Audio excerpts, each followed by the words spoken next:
Agora nós vamos entender como funciona a órbita do satélite geoestacionário da parabólica da nossa TV.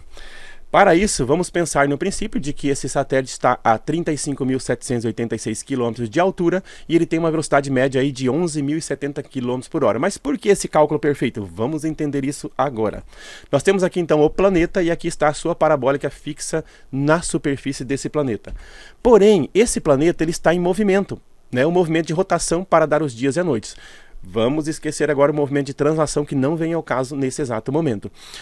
Você sabia que a sua parabólica tem uma velocidade muito alta só do giro da Terra? Em 24 horas, a sua parabólica tem que percorrer somente do giro da Terra, do efeito da Terra girar para dar o dia e a noite. Em 24 horas, ela percorre de 39.000 a 42.000 quilômetros para fazer a circunferência completa da Terra.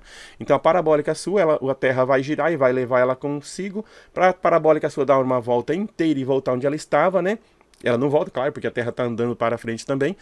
Mas para dar um giro completo, só a circunferência da Terra mede em torno de 39.000 a 42.000 quilômetros de distância. Essa parabólica vai ter que andar. Então, nós estamos bem velozes agora onde nós estamos. Você na sua casa, aí, na sua sala, na sua cadeira, onde você estiver, a sua casa, as árvores, o ar, como a Terra gira muito rápido, nós estamos numa velocidade muito alta e a cada 24 horas, só do movimento de giro da Terra, nós temos que andar em torno aí de uns 40.000 quilômetros. Para entender isso, vamos pensar no seguinte. Então, todos os dias, a nossa parabólica, vamos colocar aí um valor médio de 42.000 quilômetros. A nossa parabólica, só no giro da Terra, então a Terra está em cima do planeta, o planeta vai girar com ela em cima para dar uma volta completa, para dar um dia e uma noite. Ela vai ter andado aí 42.000 quilômetros, para ela sair de onde ela está e voltar de novo nesse mesmo ponto, nesse mesmo sentido. Ela vai ter andado a circunferência da Terra, que é 42.000 quilômetros. Se ela anda 42.000 quilômetros em 24 horas, que é um dia completo, qual é a velocidade dela agora? Então nós todos, a nossa parabólica lá fora, as árvores, a sala de aula, a sala que você está, o seu corpo, ele está exatamente, se for numa área de 40, numa circunferência de 42.000, né? Claro que cada local vai ter, no Equador, depende do local que está, isso aí vai dar uma diferencinha. Mas nós temos aí uma média que essa parabólica na linha do Equador, um cálculo bem perfeitinho, ela estaria, se ela andar 42.000 quilômetros em 24 horas, ela estará a 1.750 quilômetros por hora. Imagina só devido ao giro da Terra, sem contar o giro que a Terra faz ao redor do Sol. Só no giro de rotação da Terra, dela, sobre o eixo dela mesma para dar o dia e a noite, ela coloca todo mundo aqui a 1.750 km por hora. Nós tínhamos aviões aí que andavam, né? Táxi aéreo, não avião de guerra não, a mais de 2.500 km por hora. Ou seja, o avião consegue, um avião muito rápido, ele consegue ir para a parte escura da Terra e voltar para a parte clara no mesmo dia. Ele vai para a noite e volta para o dia no mesmo dia. Isso é muito interessante, né?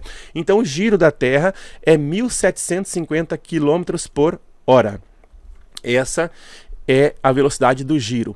Então, a nossa parabólica, ela está exatamente nessa velocidade. Mas espera aí, se ela está nessa velocidade, se eu colocar um satélite nessa mesma velocidade, um pouquinho para cima da minha parabólica, ele vai acompanhar ela. Mas isso não é possível. Por quê? Porque nós vimos que a 1.750 km por hora, o satélite cai. Ele tem que estar acima de 28.000 se ele estiver muito baixinho. Mas então como que é feito? Então olha a situação. Se o satélite ficasse muito próximo da parabólica, ele teria que andar a 1.750 km por hora para acompanhar minha parabólica. E próximo da superfície, nós fizemos um cálculo agora há pouco, de 5 metros de altura, né, uma altura bem baixa, claro que não tem satélite nessa altura, ele já estaria a 28.000, já não daria certo, então ele não vai conseguir ficar no prumo, no rumo da parabólica. O que nós temos que fazer então? Colocar um satélite bem mais lá em cima, que ele seja mais lento que um satélite baixo, porém ele tenha a mesma velocidade da nossa parabólica, tá? A velocidade angular dele, né, tem que ser igual da nossa parabólica, ele tem que acompanhar a parabólica. A parabólica vai girando, ele está lá em cima, ele vai acompanhando a parabólica. A Terra vai girando, ele vai indo no mesmo prumo ali da parabólica, sem sair do prumo da parabólica, fica no mesmo rumo da parabólica. Então imagina que o satélite está bem lá em cima, então. Essa parte que eu coloquei aí pintada é a parte da área de comunicação da parabólica com o satélite. Então a parabólica vai girar junto com o movimento da Terra, o satélite lá em cima também tem que girar e tem que casar a velocidade angular. A velocidade linear ali vai ser diferente, mas a angular tem que ser a mesma. O que vai acontecer aqui, ó? Um exemplo. nós temos aí 360 graus na circunferência. Então, a cada 15 graus, nós temos 1 hora. Então, em 24 horas, nós temos que ter uma volta. A cada 24 horas, nós temos que ter uma volta completa, tanto da parabólica quanto do satélite lá em cima, um acompanhando o outro. Então, o que acontece aqui, ó? Se o satélite mudar 15 graus, a parabólica também tem que mudar 15. Então a velocidade angular é a mesma, a velocidade escalar que vai ser diferente. A parabólica vai estar mais lenta que o satélite lá em cima, né? Por quê? Porque a circunferência de órbita que ele tem que fazer é muito maior do que a circunferência da parabólica. Então a velocidade escalar do satélite vai ser maior do que a velocidade escalar da parabólica. Porém, quando você vê essa parte roxinha aqui, você percebe que cada 15 graus dá 1 hora. Então, se eles estiverem a 15 graus por hora, né? Em 24 horas vai andar os 360 graus e um vai acompanhar o outro. Isso é muito interessante. E para isso acontecer, o satélite tem que estar a 35.786 km de altura, né, a uma velocidade de 11.070 km por hora. Então, ele estando a 11.070 km por hora e a 35.786 km de altura, ele vai ter uma velocidade angular de 15 graus por hora, que vai acompanhar a parábola da nossa parabólica, e ela não vai sair do prumo. Então esse satélite tem que estar mais rápido que a sua parabólica, porém ele está mais lento que um satélite de baixa altitude. Isso confunde muitas pessoas, tá? Então lembrando, ó, ele vai estar mais rápido que a sua parabólica em relação à velocidade escalar. Mas ele está mais lento do que o satélite de baixa altitude, certo? Mas a velocidade angular dele, que é 15 graus por hora, ela é igual à sua parabólica. Se a sua parabólica mudar 15 graus, né, em 1 hora, ele também vai mudar 15 graus. Em 24 horas, 360 graus, e um acompanha o outro sem sair do prumo, sem a sua TV sair do ar. Isso é muito interessante. Esse é o satélite geoestacionário, né?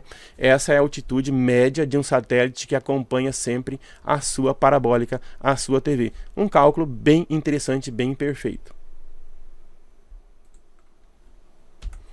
Nesta parte da aula, vamos entender rapidamente algumas órbitas de alguns satélites. Nós temos órbitas circular equatorial inclinada, que tem altitude de 300 a 1.000 quilômetros de altura, né? Ideal para satélite de meteorologia e experimentos científicos. Para altitude de 300 quilômetros, a velocidade é 27.800 km por hora. Então nós fizemos um cálculo aí, simulamos como se fosse 5 metros de altura, o que não é possível porque ainda tem ar. Nós fizemos como se não tivesse ar. Mas um satélite que tiver a 300 km de altura, ele vai estar ali em torno de 27.800 km por hora para que ele não escape, né? Não suba muito, e para que ele não caia na Terra de volta. Já temos também o satélite polar, tem uma altitude de 800 km e é indicado para satélite de mapeamento. Para esta altitude, a velocidade é 26.800 km por hora, então já é bem menos, né? Vai caindo a velocidade à medida que você vai colocando um satélite mais alto, né? Essa velocidade pode ser menor, que ele vai continuar em órbita. Então, muito próximo, ele tem que estar correndo bastante para ele não cair, né? Para ele se manter lá em cima. E nós temos os satélites que é da nossa parabólica, que são os satélites geoestacionários. Ele está sempre sobre o mesmo ponto, sempre no prumo da sua parabólica. E que altitude que ele tem que ter para ele acompanhar a sua parabólica?